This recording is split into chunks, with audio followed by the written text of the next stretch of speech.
Assalamualaikum warahmatullahi wabarakatuh. Perkenalkan, nama saya Putri Ame Askira dengan NIM 2305181016.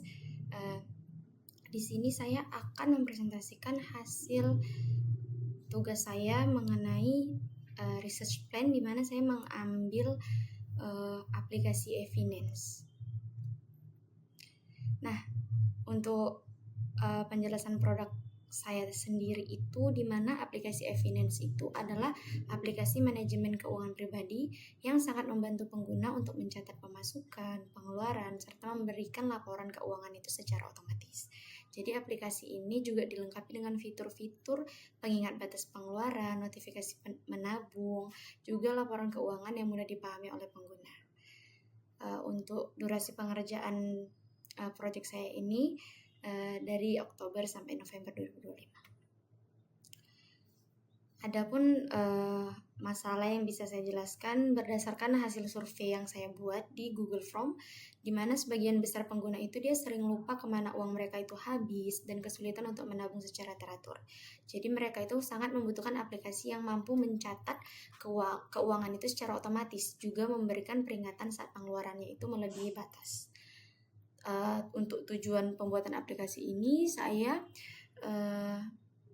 untuk membantu semua pengguna itu dalam mencatat pengeluarannya, pemasukannya, serta memberikan laporan keuangannya itu yang jelas.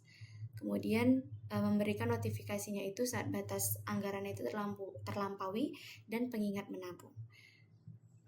Kemudian tanggung jawabnya itu melakukan user research, membuat empathy map, persona, user story, customer journey, brainstorming, serta melakukan competitive audit terhadap aplikasi keuangan sejenis seperti Moneylover, Finku, dan Spendi.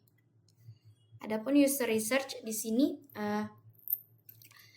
saya itu mewawancarai dengan Google Form itu kan, kemudian yang saya dapatkan dari Google Form tersebut, pengguna itu dia menginginkan fitur pencatatan otomatis dari transaksi digital seperti Kris dan e-wallet.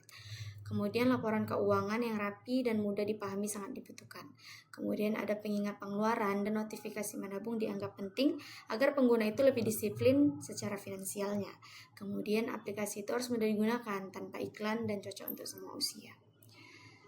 Adapun user research nih di sini menentukan pain point. Yang pertama itu tidak tahu kemana uang itu habis. Biasanya itu pengguna sering lupa mencatat transaksi, bahkan tidak tahu pengeluaran hariannya itu kemana saja. Kemudian yang kedua itu dia sulit menabung, di mana tidak ada pengingat dan motivasi untuk menabung secara rutin. Yang ketiga itu ada tampilan aplikasinya itu terlalu rumit. Jadi aplikasi keuangan yang lain itu dianggap membingungkan bagi sebagian pengguna. Yang keempat itu banyak iklan. Beberapa aplikasi yang kita ketahui itu terganggu dengan banyaknya iklan ataupun pop-up yang berlebihan. Adapun empathy map, di mana yang pertama itu ada perkataan apa nih gitu kan. Biasanya kan aku sering lupa untuk mencatat pengeluaran, terus ingin punya kontrol lebih nih terhadap keuangan pribadi. Selanjutnya ada kalau ada pengingat kan pasti kita lebih disiplin nih untuk menabungnya kan. Kemudian ada pikiran di mana pengguna itu selalu berpikir kayak aku ingin nih punya kontrol lebih dalam keuangan pribadi. Terus tapi aplikasi apa nih yang simple dan otomatis? Kemudian supaya aku nih bisa menabung secara rutin gitu kan. Kemudian ada sikapnya di mana pengguna itu mencatat pengeluaran itu masih manual tapi tidak konsisten. Kemudian dia tuh tetap berusaha menabung tapi sering lupa atau terlewat. Kemudian mencuri aplikasi yang tidak tidak sesuai lah dengan maunya si pengguna ini. Kemudian ada perasaan di mana dia tuh cemas ketika uang itu cepat habis tanpa tahu penyebabnya itu apa. Kemudian aplikasinya itu yang banyak iklan. Kemudian mereka itu merasa senang jika aplikasinya itu sederhana dan dapat dipahami dengan semua pengguna yang memakainya. Kemudian ada customer atau user journey, di mana yang pertama itu ada awareness, di mana aktivitas penggunanya itu dia sangat menyadari butuh aplikasi keuangan. Namun masalahnya itu banyak aplikasi tapi tidak sesuai dengan kebutuhannya. Peluangnya itu dia itu ingin promosikan fitur laporan otomatis dan pengingat. baru ada consideration di mana aktivitas pengguna itu dia mencoba beberapa aplikasi, namun aplikasinya itu tetap rumit dan banyak iklannya. Peluangnya itu desain evidence-nya ini agar lebih sederhana. Usage, terus aktivitas penggunanya itu menggunakan aplikasi evidence. Masalahnya itu dia lupa mencatat dan tidak rutin menabung. Peluangnya itu tambahkan notifikasi otomatis agar dia itu lebih sering mencatat untuk pengeluarannya, bahkan menabungnya itu lebih rutin. Kemudian ada loyalty, di mana aktivitas pengguna itu dia terbiasa memakai evidence. Masalahnya itu dia ingin laporannya itu lebih detail. Peluangnya itu dia tambahkan fitur analisis untuk pengeluaran. Di sini saya mengambil persona di mana namanya itu ada Dwi Ananda, usianya 21 tahun, pekerjaannya itu mahasiswa sekaligus waiters di coffee shop. Tujuannya dia itu ingin mencatat pengeluaran otomatis dan punya kontrol atas tabungannya. Frustasi dia itu dia sering lupa mencatat transaksi. Terus aplikasinya itu sangat membingungkan, kemudian banyak iklan. Motivasinya itu dia ingin mencapai kestabilan keuangan dan mengatur pengeluaran lebih disiplin. User story-nya, sebagai pengguna aktif, saya ingin itu mendapat notifikasi ketika pengeluaran itu melebihi batas agar saya bisa lebih disiplin dalam keuangan dan tidak boros. Kemudian sebagai pekerja, saya ingin fitur itu pencatatan itu otomatis dari transaksi digital agar saya tidak perlu mencatat manual setiap kali belanja. Brainstorming menggunakan HMW, How Make We, di mana HMW itu membuat pengguna lebih disiplin dalam mencatat keuangan. Yang pertama, menambahkan fitur pengingat otomatis saat pengeluaran tinggi. Kemudian yang kedua, memberikan laporan mingguan untuk pengeluaran dan saran untuk menabung. HMW mempermudah pengguna dalam mengelola pengeluaran, ya jelas gitu kan, untuk mengintegrasikan pencatatan otomatis dari QRIS dan e-wallet. Kemudian menyediakan grafik visual untuk pengeluaran bulanan yang sangat menarik. Kompetitif auditnya itu, untuk kompetitor langsungnya itu ada Pinku, Spendi, dan Moneylover. Yang untuk kompetitor tidak langsungnya itu ada Dana, GoPay, dan lain sebagainya. Kompetitif auditnya itu untuk kesan pertama, kalau Moneylover itu dia tampilannya itu cukup ramai dengan banyak menu dan cocok untuk pengguna yang sangat berpengalaman.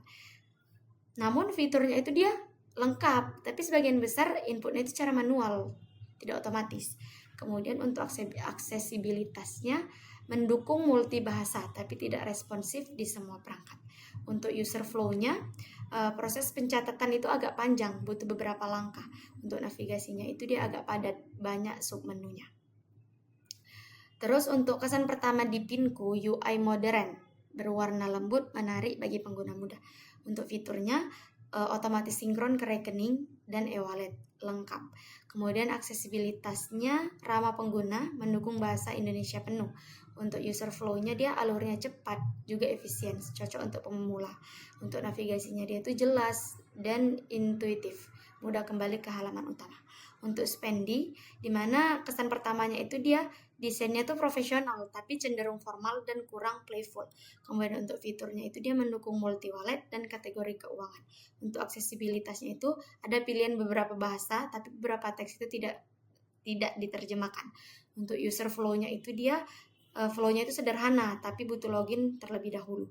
Untuk navigasinya itu dia cukup jelas tapi ikonnya itu kecil, sulit untuk dibaca. Sedangkan wallet, kesan pertamanya itu UI-nya bersih dan ringan, cocok untuk pengguna pemula. Fiturnya itu bisa ekspor data, cloud science, tapi fiturnya itu cukup terbatas. Untuk aksesibilitasnya itu aksesnya mudah di berbagai perangkat. Untuk user flow-nya itu dia cepat, mudah menambah transaksi. Dan untuk navigasinya itu dia cukup sederhana dan mudah dipahami. Nah, untuk evidence aplikasi yang ingin saya buat itu, kesan pertamanya itu dia tampilannya itu clean, ringan, bebas iklan, mudah untuk semua usia. Kemudian fiturnya itu ada pencatatan otomatis dari transaksi digital, ada notifikasi tabungan, juga batas pengeluaran. Kemudian aksesibilitasnya itu dia sangat ramah pengguna, desainnya inklusif dan ringan, user flow-nya itu dia cukup sederhana dan efisien, cocok untuk mahasiswa dan pekerja. Untuk navigasinya itu dia interaktif dengan notifikasi real time dan laporan itu cepat.